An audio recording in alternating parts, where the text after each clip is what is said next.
Assalamualaikum warahmatullahi wabarakatuh. Pagi Waalaikumsalam Bapak. warahmatullahi wabarakatuh. Pagi Pak. Alhamdulillah. Bapak gimana kabarnya hari ini? Alhamdulillah baik. Baik, terima kasih Bapak. Sebelumnya perkenalkan saya Suhaendang, CGP Angkatan 10 dari SDN Karangsedana 4, Kecamatan Pebuaran, Kabupaten Bekasi. Bapak mohon izin waktunya pagi hari ini saya mohon dengan sangat mau ada kegiatan wawancara berkaitan dengan demonstrasi kontekstual modul 3.1 berkaitan dengan dilema etika dan rujukan moral. Dengan itu, apakah Bapak bersedia meluangkan waktunya? Insyaallah bersedia. Baik Bapak, terima kasih sekali atas kesediaan waktu dari Bapak. Mohon izin juga Bapak, saya juga pengen kenal dengan Bapak. Tadi saya sudah berkenalan, mohon izin Bapak untuk memperkenalkan diri. Baik. Nama saya Rahimudin Ade.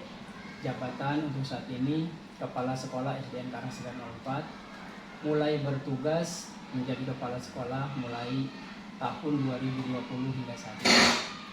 Itu saja. Baik Bapak, terima kasih atas perkenalannya.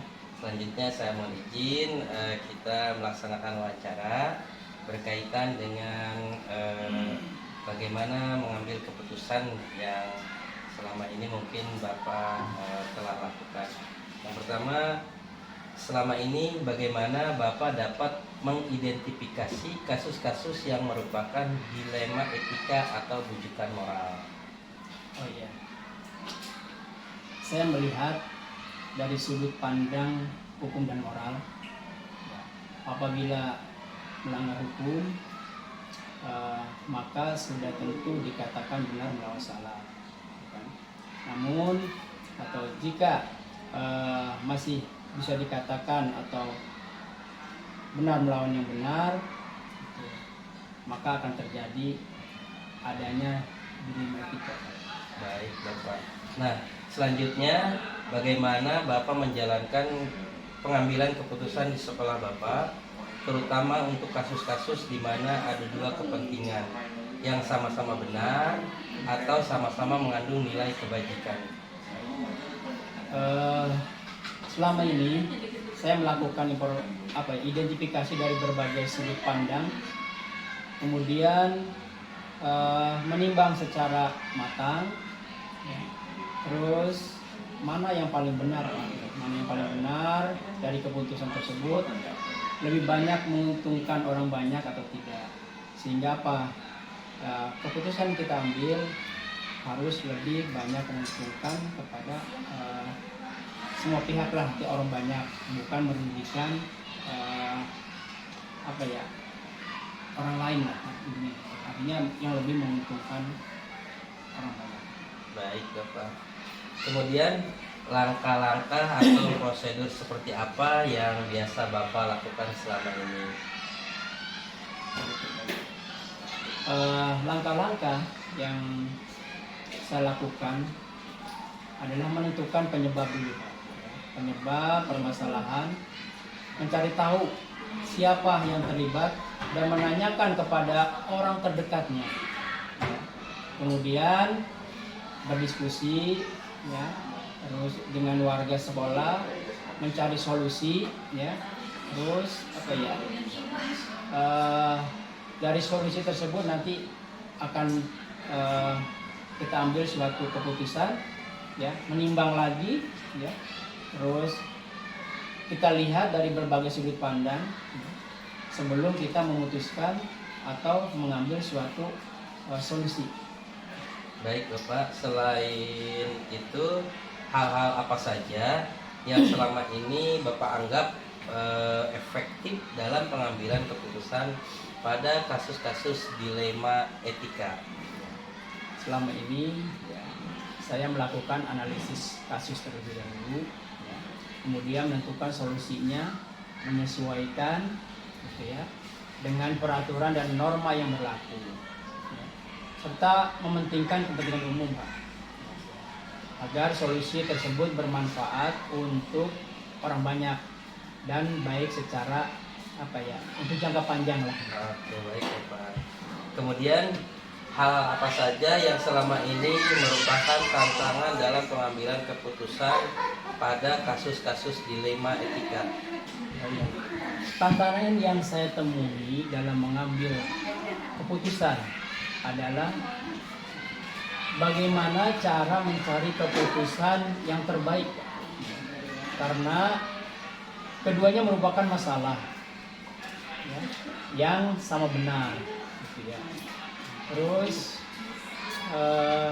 dalam mengambil suatu keputusan harus menguntungkan kedua belah pihak, jadi tidak ada yang dirugikan lah intinya gitu ya. Jadi benar-benar keputusan yang kita ambil itu menguntungkan kedua pihak dan tidak merugikan pihak-pihak lain.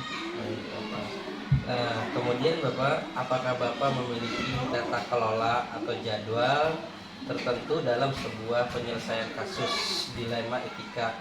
Apakah Bapak langsung menyelesaikan di tempat atau memiliki sebuah jadwal untuk menyelesaikannya? Bentuk atau prosedur seperti apa yang Bapak jalankan? Ya. Baik Pak. Tentunya dalam hal ini untuk memutuskan masalah yang ringan biasanya saya bisa mengambil keputusan sendiri ya, gitu. Artinya mengambil keputusan langsung lah gitu ya. Namun jika memang masalahnya berat ya, gitu, saya melakukan sesuai langkah-langkah yang telah saya sebutkan pada poin 3 tadi Pak. Gitu ya. Artinya kita lihat dari berbagai sudut pandang, terus keputusan tersebut apa ya, menimbang gitu ya, timbang matang-matang mana yang paling benar dari keputusan tersebut dan menguntungkan untuk banyak pihak dan tidak tidak merugikan. Baik, Bapak, luar biasa sekali. Nah, selanjutnya Bapak, adakah seseorang nih ya atau faktor-faktor apa yang selama ini mempermudah atau membantu Bapak dalam mengambil keputusan dalam kasus-kasus dilema etika?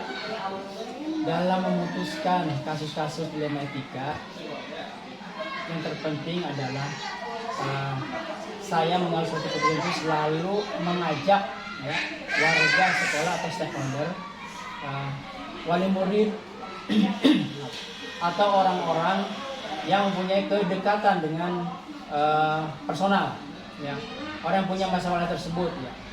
Jadi banyak yang membantu dalam mencari alternatif solusi. Dengan adanya kerjasama dengan stakeholder atau orang sekolah, apapun bisa diselesaikan dengan baik. Baik Bapak, luar biasa sekali. Ini pertanyaan terakhir. Dari semua hal yang telah Bapak sampaikan, pembelajaran apa yang dapat Bapak petik dari pengalaman Bapak dalam mengambil sebuah keputusan dilema etika? Banyak sekali Pak pengalaman yang saya dapat. Pertama, saya jadi lebih bijaksana lah dalam menganalisa sebuah permasalahan untuk menjadikan pertimbangan ya, dalam memutuskan solusi yang tepat dan terbaik untuk jangka panjang. Baik Bapak, luar biasa sekali. Terima kasih jawabannya yang begitu hebat, yang begitu luas dan luas. Saya di sini banyak sekali mendapatkan pembelajaran berkaitan dengan materi-materi dalam hal mengambil keputusan dari Bapak. Terima kasih waktunya juga Bapak, sudah saya sudah saya ganggu nih Pak ya. Terima kasih dari saya. Semoga Bapak senantiasa sehat selalu, Amin. Sukses dan tambah keberkahan. Amin. Izin dari saya. Assalamualaikum warahmatullahi wabarakatuh. Waalaikumsalam warahmatullahi wabarakatuh.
Assalamualaikum warahmatullahi wabarakatuh, Ibu. Waalaikumsalam warahmatullahi wabarakatuh.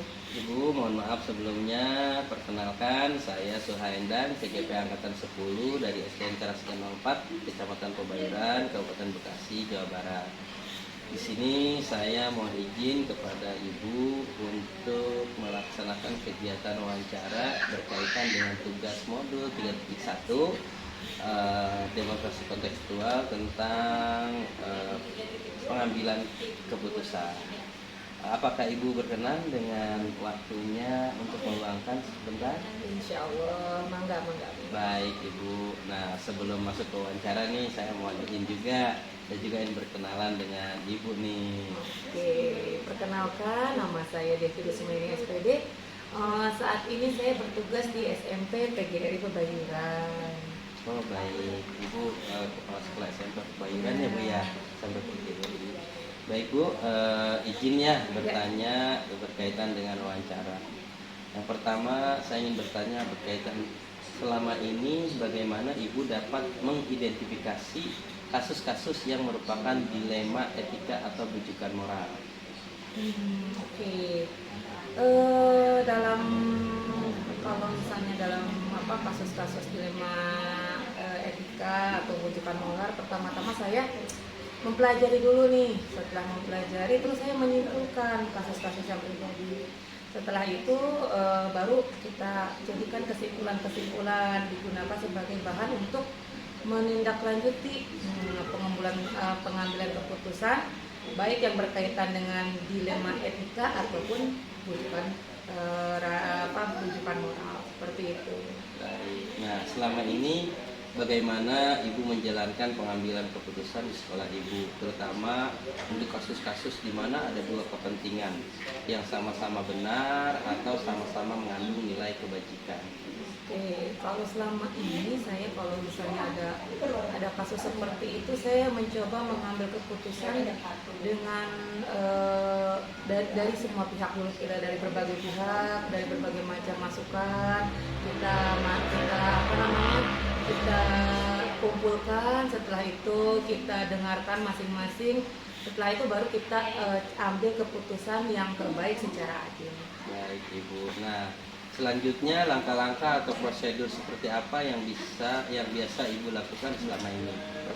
Kalau biasanya saya pertama tuh mengumpulkan informasi dulu ya Pak Suhaya. Setelah informasi cukup ini dari kedua kepentingan, saya melibatkan semua pihak. Jadi yang berkepentingan di situ ada, kita menerima masukan dari semua pihak. Lalu kita membuat daftar nih, yang pro sama yang kontra. Setelah itu kita pelajari nih nilai-nilai prinsip-prinsip yang ada. Setelah yang kedua masing-masing keduanya ini memberikan masukan, memberikan list pro dan kontra, baru kita mencari solusi yang terbaik dan yang skala prioritas lah gitu. Kira-kira di antara duanya ini yang bisa lebih didahulukan yang mana. Baik. Seperti itu. Nah, kemudian hal-hal apa saja nih yang selama ini Ibu anggap efektif dalam pengambilan keputusan pada kasus-kasus dilema etika? Kalau saya biasanya kalau cari dengan yang efektif itu mencari yang paling relevan dulu. Yang paling relevan setelah mengidentifikasi kasus, kita cari nih yang paling relevan dari dilema-dilema yang ada. Terus setelah itu kita memutuskan di antara dilema-dilema itu mana yang paling yang terbaik di antara dilema-dilema itu. Selain itu juga ya kita perlu masukan dari teman-teman, dari semua warga sekolah. Baik Ibu. Nah, kemudian apa saja nih yang selama ini merupakan tantangan dalam pengambilan keputusan Ibu dalam kasus-kasus dilema etika? Selama ini kalau yang menjadi tantangan tuh pasti yang pertama itu ketidakpastian secara umum ya, jadi baik dari semua pihak, pokoknya ketidakpastian itu pasti jadi tantangan kita. Yang kedua kompleksitas masalah, karena otomatis masalahnya itu pasti menjalar sana sini, berarti itu kompleksitasnya. Yang ketiga kendala komitmen dari semua pihak yang memiliki kepentingan dalam kasus itu. Dan yang terakhir mungkin konflik yang bisa terjadi dari kasus-kasus dilema itu. Baik. Nah, selanjutnya, apakah Ibu memiliki tata kelola atau jadwal tertentu dalam sebuah penyelesaian kasus dilema etika? Apakah Ibu langsung menyelesaikan di tempat atau memiliki sebuah jadwal untuk menyelesaikannya?